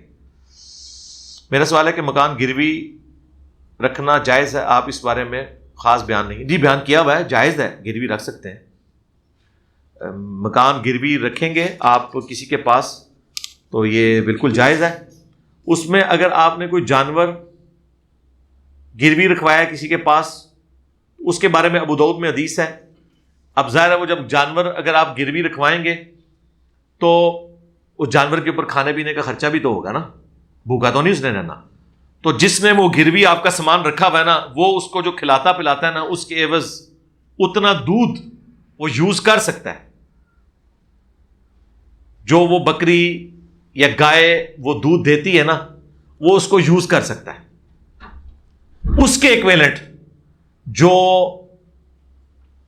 کھانا کھلا رہا ہے اس کے برابر کیلکولیشن کر لے, اور جو اس کے اوپر بنتا ہے وہ بے شک اس کو وہ مالک کو ہی پھر دے گا. اس طرح جو یہ گروی مکان ہے, اس کو بھی اگر آپ یوز میں لانا چاہتے ہیں تو اپنے مالک مکان کے ساتھ کچھ طے کر لیں. ظاہر ہے کہ وہ مکمل طور پہ تو آپ اسے استعمال نہیں کر سکتے, اس کی ڈیپریسیشن بھی کسی درجے میں ہوگی. اس کے اگینسٹ وہ کرائے میں کوئی آپ کے ساتھ ایسا معاملہ کرنا چاہتا ہے کم, تو وہ کم کر دے گا, اور اس طرح آپ معاملات کو لے کے چل سکتے ہیں. لیکن اگر کسی نے مکان کسی کے پاس گروی رکھوایا ہوا ہے تو وہ اس مکان کو ایبسولوٹلی یوز نہیں کر سکتا جب تک مالک سے اجازت نہ لے لے. اجازت لے لے تو ٹھیک ہے. داڑھی کے خط کا حوالہ دے دیں. داڑھی کے خط کا حوالہ المصنف ابن ابی شیبہ میں موجود ہے, پورا ایک چیپٹر ہے داڑھی کے بارے میں. اس میں صحابہ کرام کا موجود ہے کہ مٹھی کے بعد داڑھی کاٹتے بھی تھے, وہ تو بخاری میں موجود ہے. داڑھی کی لمبائی میری ایک ویڈیو یوٹیوب پر موجود ہے, وہ آپ دیکھ لیں, پوری تفصیل کے ساتھ میں نے بیان کیا ہے. داڑھی عربی میں لحیہ, ان بالوں کو کہا جاتا ہے جو داڑھ پہ اگتی ہیں. یہ بال, یہ داڑھی کے بال نہیں ہیں, اور نہ یہ بال داڑھی کے ہیں. ہم تو یہ بھی نہیں کاٹتے, یہاں والے بھی نہیں کاٹتے, وہ ویسے ہی ٹھیک ہے. لیکن اب جس طرح بلوچی ہیں, ان کی داڑھی بعض کا چلتی چلتی یہاں تک پہنچ جاتی ہے, بعض کی تو بہت خوبصورت لگتی ہے, لیکن جن کی بہت گھنی ہو جاتی ہے تو وہ تو دیکھنے میں وحشی لگ رہے ہوتے ہیں, وہ ادھر تک بال بہت گھنے آ جاتے ہیں. تو ظاہر ہے پھر ان کو یہ والے بال صاف اگر وہ کرنا چاہتے ہیں کر لیں. یہ والے جو بال ہیں نا, وہ جو صاف کریں گے, یہ داڑھی کے بال نہیں ہیں, اس کا آپ خط بنوا سکتے ہیں. اب رہ گئے اہل حدیث, تو اہل حدیث تو داڑھی کے ویسے ہی کاٹنے کے قائل نہیں ہیں, ان کے ساتھ تو خط کی بات کرنا ہی فضول ہے. ان کے ساتھ پہلے مقدمہ آپ نے ڈسکس کرنا ہے کہ داڑھی کیا اس لیے ہے کہ اس کو دیکھ کے لوگ ڈریں, یا کسی بندے کی شکل سے نفرت کرنا شروع کر دیں اس کی داڑھی کی حالت دیکھ کے, یا داڑھی جو ہے یہ زینت ہے ایک مرد کی, جس طرح کے لمبے بال ایک عورت کی زینت ہے. پھر ظاہر ہے کہ داڑھی کا اہتمام ہوگا. اب جس طرح میری 44 پلس ایج ہے, میری داڑھی سچی ہے, میں نے کبھی داڑھی کاٹی نہیں ہے, تو آپ دیکھ لیں اب اس ایج میں یہ تو اس نے کہاں بڑھنا ہے اور کیا جانا ہے. یہ جو لوگ شیو کرتے رہے ہوتے ہیں نا, ان کی داڑیاں بعض اوقات جب وہ رکھتے ہیں نا وہ بہت زیادہ بڑھ جاتی ہیں, پھر ان کے لیے پرابلم ہو جاتی ہے. پھر وہ اہل حدیث میں ہو تو وہ کاٹنے نہیں ان کو دیتے, بھائی کاٹنے کی اجازت ہے، مٹھی کے بعد آپ داڑھی کاٹ لیں، مٹھی سے پہلے بھی کاٹ لیں تو جائز ہے. ہاں افضل یہ ہے کہ مٹھی داڑھی ایک مسلمان کو رکھنی چاہیے، یہ ایک سنت عمل ہے. باقی آپ میری ویڈیو دیکھ لیں. مصنف ابن ابی شیبہ میں ابراہیم نخعی کا موجود ہے کہ وہ رخساروں کے بال اور یہ سارے بال کاٹا کرتے تھے. ظاہر ہے کہ داڑھی میں آتے ہی نہیں، جب اگر داڑھی میں آتے ہی نہیں ہے تو وہ اس کے اوپر ڈیفینیشن. آخری روزہ اور عید کی درمیانی رات چاند رات عبادت کے لیے کتنی اہم ہے؟ کوئی ثابت نہیں ہے جی. شب قدر کی طرح یہ بالکل غلط کہہ رہے ہیں. شب قدر کی طرح کہاں سے ہوگی؟ شب قدر تو وہی ہے جو قرآن میں جس کی عظمت بیان ہوگی ہے. اگر اس کی عظمت شب قدر کی طرح یا اس سے بڑھ کے ہوتی تو قرآن میں اس کے اوپر آیت نازل ہوئی ہوتی. شب قدر کے اوپر پوری صورت ہے انا انزلناہ فی لیلۃ القدر، اور پھر سورۃ البقرہ میں آیا شہر رمضان الذی انزل فیہ القرآن، رمضان کا مہینہ ہے جس میں قرآن نازل ہوا. تو اس سے پتہ چل گیا کہ شب قدر رمضان میں آتی ہے. اور بخاری مسلم میں ہے کہ اسے تم آخری عشرے کی تاک راتوں میں تلاش کرو. تو اس سے بھی پتہ چل گیا کہ آخری عشرے کی تاک راتوں میں آئے گی. لیلۃ الجائزہ جسے چاند رات کہتے ہیں، اس کے بارے میں کوئی ایسی چیز رپورٹ نہیں ہوئی ہوئی ہے صحیح سند کے ساتھ جو یہ پبلک کے اندر انہوں نے مشہور کیا ہوا ہے. میں ایک سرکاری محکمے میں جاب کرتا ہوں. کئی دفعہ ہمیں پتہ نہیں ہوتا جس کو ہم گرفتار کر رہے ہیں وہ گنہگار ہے یا نہیں. اچھا، یہ آپ کا کام بھی نہیں ہے. آپ کو اگر وارنٹ مل گیا نا، آپ نے وارنٹ کو اوبے کرنا ہے. وہ وارنٹ کسی کے غلط نکلے، مجرم وہ نکالنے والے ہوں گے. آپ نے اپنے اس معاملے کو اوبے کرنا ہے. البتہ جو پچھلی حکومت کرتی رہی پی ٹی آئی کی کہ لوگوں کو گھروں سے اٹھا کے نیب کے کیسز بنوا کے اور جا کے سپریم کورٹ میں 2 سال بعد پتہ چلا کوئی چیز ثابت ہی نہیں ہوئی، یہ بالکل حرام ہے. ایسا کرنے کی اسلام میں اجازت نہیں ہے. اللہ کا شکر ہے کہ اس حکومت میں ابھی تک تو ان کا یہ وضو قائم ہے. یہ بھی اگر توڑیں گے تو ان کو بھی ہم نہیں چھوڑیں گے. کل بھی میں وہ انٹیریئر منسٹر کی پریس کانفرنس سن رہا تھا، وہ کہہ رہے تھے کہ ہم پہلے ثبوت اکٹھے کریں گے، ایسے ثبوت جو ہم ایویڈنس کے طور پہ کورٹ میں پیش کر سکیں، پھر ہم گرفتاری عمل میں لائیں گے. وہ شیخ رشید صاحب کے جو بھتیجے کی گرفتاری ہوئی ہے تو وہ خود ہی اس نے پنگا لیا تھا نا ویڈیو بنا کے. اگر وہ ویڈیو نہ ہوتی، وہ اس نے بنا کے فخریہ نہ بتایا ہوتا تو وہ بھی اندر نہ ہوتا. شیخ رشید کو ابھی تک انہوں نے نہیں پکڑا. ٹھیک ہے، تو وہ کہہ رہے ہیں ہم پہلے ایویڈنس، یہی طریقہ ہے، پہلے ایویڈنس اکٹھا کریں. آپ گوروں کے ملکوں میں جائیں، 20 سال تک ثبوت اکٹھے کرتے رہتے ہیں، وہ اینڈ پہ جا کے پکڑتے ہیں. ایون ثبوت مل بھی جائیں، اگر وہ اس قابل نہیں کہ کورٹ میں ثابت ہو سکیں، بندے کو نہیں پکڑتے، کیونکہ وہاں پہ عدالتیں آزاد ہیں. انہیں پتہ ہے کہ الٹا حد کے عزت ہم پہ لگ جائے گی اور ہمیں اپنی پوری زندگی کی تنخواہیں جرمانے کے طور پہ دینی پڑ جائیں گی. لیکن یہاں پر حب الوطنی کے نام کے اوپر، توہین مذہب کے نام کے اوپر ایکسٹرا جوڈیشل ایکٹیویٹیز ہمارے ریاستی ادارے بھی پرفارم کرتے ہیں، ہماری مذہبی جماعتیں بھی قانون کو ہاتھ میں لے کے بندوں کو اٹھا لیتے ہیں. یہ بالکل غلط ہے، ہم اس کی مخالفت کرتے ہیں ڈنکے کی چوٹ پہ. کیا مسلم شریف میں کوئی حدیث ضعیف بھی ہے؟ نہیں جی، بخاری اور مسلم کی جتنی متصل الاسناد مرفوع روایتیں ہیں وہ بالکل صحیح ہیں. البتہ بخاری مسلم میں چند ایک جو اقوال ہیں جو بغیر سند کے آئے ہوئے ہیں، ان میں ضعیف بھی ہیں صحیح بھی ہیں. ان سے آپ کو ٹینشن لینے کی ضرورت نہیں ہے. ان کے اوپر کسی کے اوپر نمبرنگ نہیں ہوئی ہوتی. جس حدیث کا ہم نمبر ڈسپلے کر دیتے ہیں نا، وہ حدیث متصل ہی ہوتی ہے. جو اس طرح کے اقوال ہوتے ہیں وہ چیپٹرز کی ہیڈنگ میں لکھے ہوئے ہوتے ہیں، اس کے اوپر کسی حدیث کا نمبر نہیں آ رہا ہوتا، اور وہ بھی سارے اقوال ضعیف نہیں ہوتے.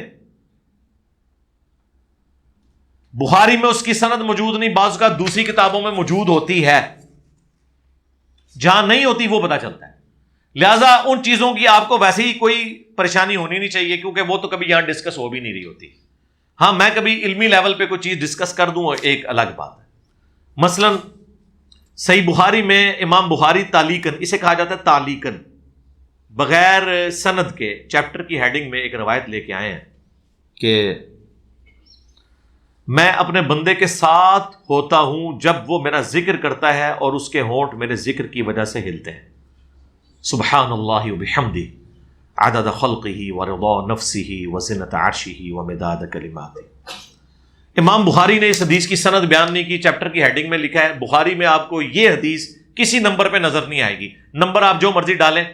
ہاں جس حدیث کہ ٹاپ پہ یہ ہیڈنگ ہوگی نا، اس حدیث کا جب آپ نمبر ڈالیں گے نا اور اس نمبر سے اوپر ٹریول کریں گے تو آپ کو یہ چیپٹر کی ہیڈنگ میں نظر آئے گی. اور وہ بھی اب اسلام 360 میں تو وہ چیپٹر کی ہیڈنگز ہی انہوں نے ختم کر دی تھی، وہ میں نے ڈلوائی ہیں دوبارہ سے کہ یار یہ تم لوگوں کو کس نے رائٹ دیا ہے کہ امام بخاری نے چیپٹر کی ہیڈنگ جو لکھی ہیں تم نے اپنی طرف سے اس کو کیوں نکال دیا؟ بھائی وہ بخاری شریف کا حصہ تو ہے نا، سند ہے یا نہیں ہے؟ ایز اے نالج تو ہے نا. اس پہ امام بخاری نے باقاعدہ ریزلٹس نکالے ہوئے ہیں حدیث کی کتابوں سے، چیپٹرز کی ہیڈنگ بنا کے. جہاں امام بخاری کو اپنی شرط کے مطابق حدیثیں صحیح نہیں ملی ہیں اور وہ فی نفسی حدیثیں صحیح تھیں، ان کو انہوں نے چیپٹرز کی ہیڈنگ میں ڈال دیا ہے. جہاں تابعین تبع تابعین کے اقوال تھے وہ چیپٹر کی ہیڈنگ میں ڈال دی ہیں تاکہ یہ پتا چل جائے کہ ان چیزوں سے رزلٹ کیا نکلتا ہے. بخاری شریف صرف حدیث کی کتاب نہیں ہے، یہ فقہ کی کتاب بھی ہے. بخاری جیسی پلانٹ ارتھ پہ کوئی اور کتاب نہیں ہے. ایک ایک مسئلے کے اوپر انہوں نے رزلٹ نکالے ہوئے ہیں. ایک حدیث سے اگر 10 رزلٹ نکلتے تھے تو 10 چیپٹرز میں وہ حدیث کو ریپیٹ کیا امام بخاری نے اور 10 کی 10 جگہ ڈیفرنٹ رزلٹ نکالے ہیں انہوں نے. کہتے ہیں نہیں امام بخاری جو ہے وہ محدث تو تھے، فقیہ نہیں تھے. امام بخاری جیسا کوئی فقیہ بھی نہیں ہے. یہ وہ فقیہ ہے جس نے نہ امام حنیفہ کو چھوڑا ہے، نہ امام شافعی کو چھوڑا ہے، نہ احمد بن حنبل اپنے استاد کو چھوڑا ہے، نہ شافعی کو چھوڑا ہے. جس کی جو بات صحیح حدیث کے خلاف تھی اس سے اختلاف کیا ہے. نام کسی کا نہیں لکھا، صرف یہ لکھا ہے کہ بعض یوں کہتے ہیں لیکن حدیث یوں کہتی ہے. کمال کام کیا. اب یہ جو حدیث امام بخاری لے کے آئے کوئی نمبر نہیں ہے، لیکن یہ حدیث پوری سند کے ساتھ آپ کو ابن ماجہ میں مل جائے گی. اس لیے ہم نے اپنے بلو اور گرین کارڈ کے ٹاپ کے اوپر یہ حدیث بھی ڈالی ہوئی ہے.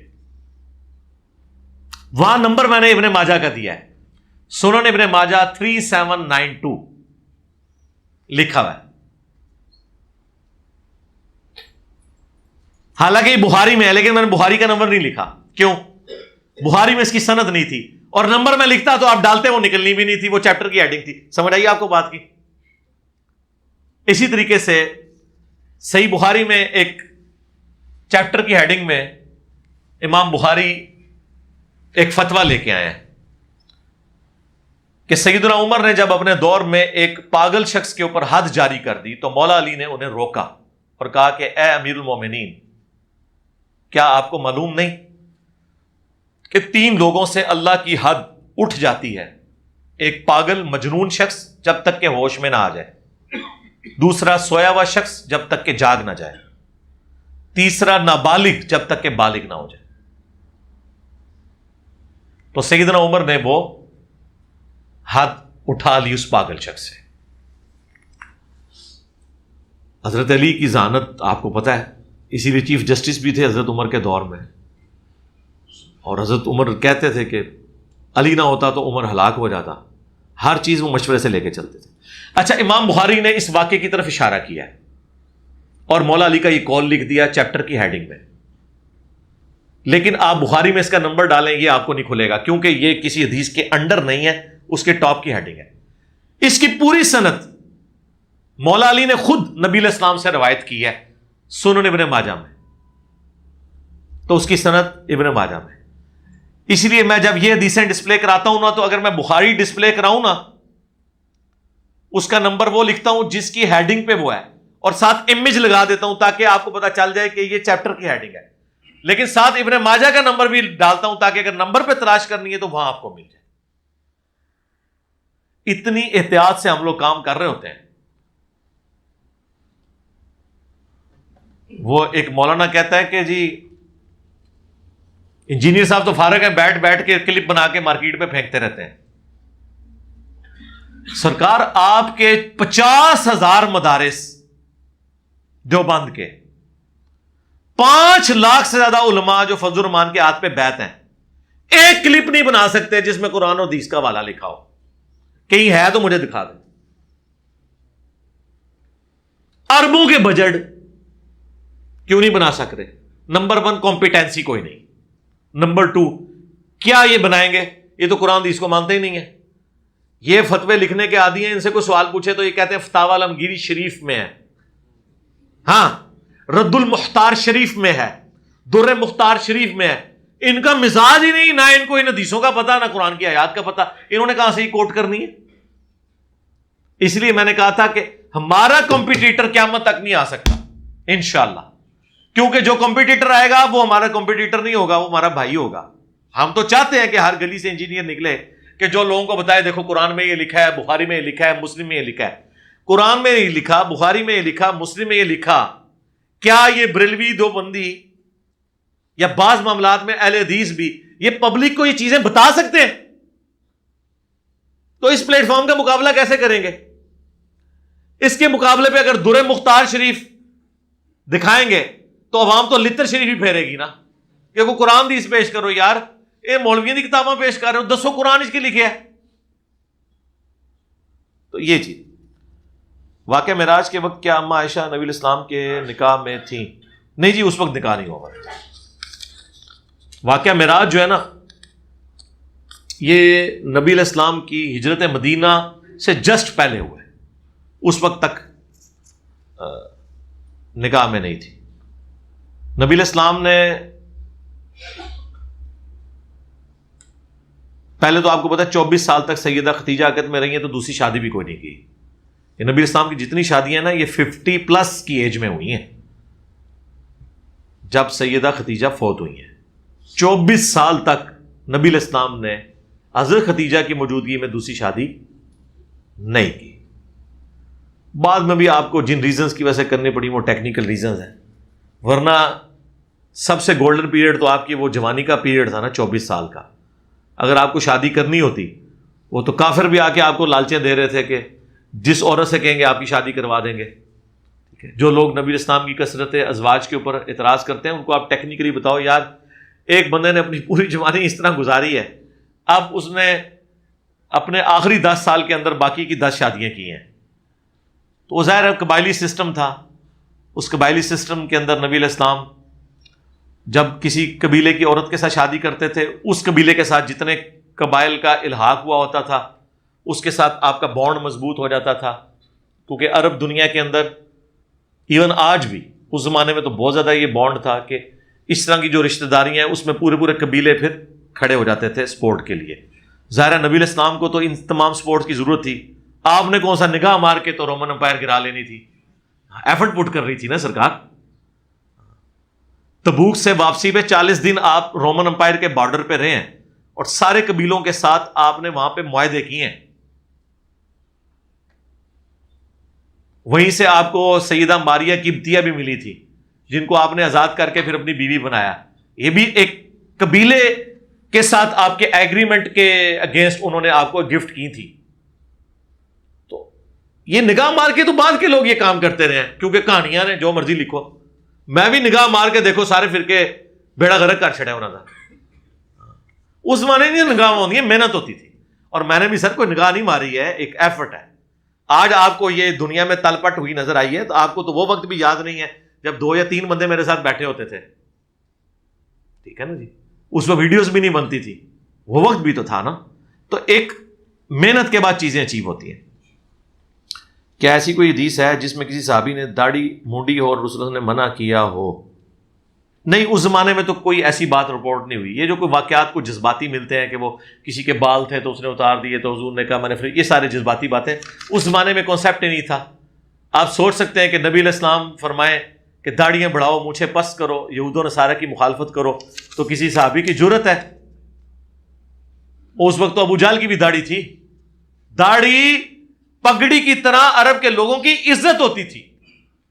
داڑھی مڑنے کا کوئی سوچ نہیں سکتا تھا. وہ آپ کو پتا ہے عورتوں کو کیا سمجھتے تھے؟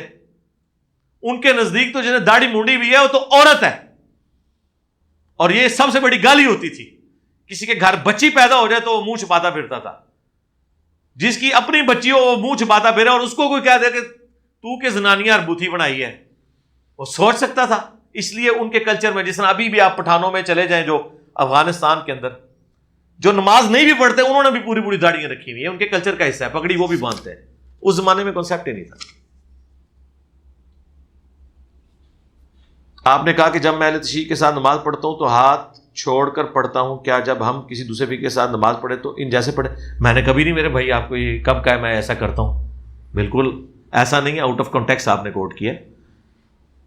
ایک دفعہ میں وہ جواد نقوی صاحب کے مدرسے میں گیا ہوں، اور وہ بھی فرض نماز میں نے ہاتھ چھوڑ کے پڑھی تھی، ادھر جتنی سنتے پڑھی ہیں وہ ہاتھ باندھ کے پڑھی ہیں، دونوں طریقوں سے پڑھیں. اور اب تو 2 سال سے ویسے ہی میں ہاتھ چھوڑ کے نماز پڑھ رہا ہوں، کیونکہ 44 سال بھی 42 سال تھے، چلو پہلے 5-6 سال تھی بچپن دے کٹ دو تو ہاتھ باندھ کے پڑھی ہے، تو میں کہوں کم 30-40 سال ہوں ہاتھ چھوڑ کے پڑھی ہے، دوئے سنتا تھے عمل ہوئے. ابھی بھی ہاتھ باندھ کے بھی پڑھ لیتا ہوں، زیادہ تر ہاتھ چھوڑ کے پڑھتا ہوں. کیا زیر ناف ہاتھ باندھنے سے نماز ہو جاتی ہے؟ اگر نہیں ہوتی تو دلیل دیں. یار نماز ہونے نہ ہونے کے معاملے ہم یہاں ڈسکس نہیں کرتے، ہم سے صرف یہ پوچھا کریں نماز چونکہ اللہ اور بندے کا معاملہ ہے، اس کو اللہ اور بندے کے ساتھ رہنے دیں. ہم سے یہ پوچھیں کہ سنت طریقہ کیا ہے. سنت طریقہ یہ ہے کہ یا تو آپ ہاتھ چھوڑ کے نماز پڑھیں، یا آپ نے ہاتھ ناف سے اوپر ہی باندھنے ہیں، ایسے یہاں بھی نہیں باندھنے. یہ 2 طریقے ہیں. جو ناف سے نیچے والی جتنی روایتیں ہیں وہ ضعیف ہیں. ابو داؤد میں یہ حدیث خود پیش کرتے ہیں، ساتھ امام ابو داؤد نے اپنے استاد احمد بن حنبل کے کمنٹس لکھے ہیں کہ میرا استاد احمد بن حنبل کہتا تھا کہ اس میں جو راوی ہے عبد الرحمن بن اسحاق الکوفی، یہ ضعیف راوی ہے. یہ ساتھ ابو داؤد نے کمنٹس لکھے ہوئے ہیں اس حدیث کے ساتھ. آپ کو اوپر سے بتا دیتے ہیں ہاتھ پہ ہاتھ دائیں ہاتھ بائیں پہ رکھ کے ناف کے نیچے باندھنا سنت ہے. آگے بھی پڑھیں کیا لکھے ہیں، ہاتھ کہاں باندھیں اس کے اوپر میری آپ ویڈیو دیکھ لیں، وہ ریکارڈڈ ہے. کیا 30 اور 40ویں کے ختم میں شامل ہونے سے گناہگار تو نہیں ہوں گے؟ اصالہ ثواب کے جو ختم ہیں ان میں شامل ہو کے اگر آپ بچ سکتے ہیں تو بچیں. باقی آپ کو رشتہ داری کی وجہ سے شامل ہونا پڑتا ہے تو آپ شامل ضرور ہوں، کھانا وغیرہ وہاں نہ کھائیں. جب نہ کھائیں تو ان کو کہیں جی احمد صاحب بریلوی کا فتویٰ ہے کہ میت کا کھانا امیر آدمی نہیں کھا سکتا، حرام ہے. قرآن حدیث تو یہ مانتے کوئی نہیں، ان کو اعلیٰ حضرت کا فتویٰ بتا دیں. کتنا حیران کن فتویٰ ہے جی. ہم جب بریلوی بھی تھے نا، میت کا کھانا کبھی نہیں کھایا ہم نے. اعلیٰ حضرت کے نزدیک میت کا کھانا صرف وہ شخص کھا سکتا ہے جس پہ زکوٰۃ لگتی ہو.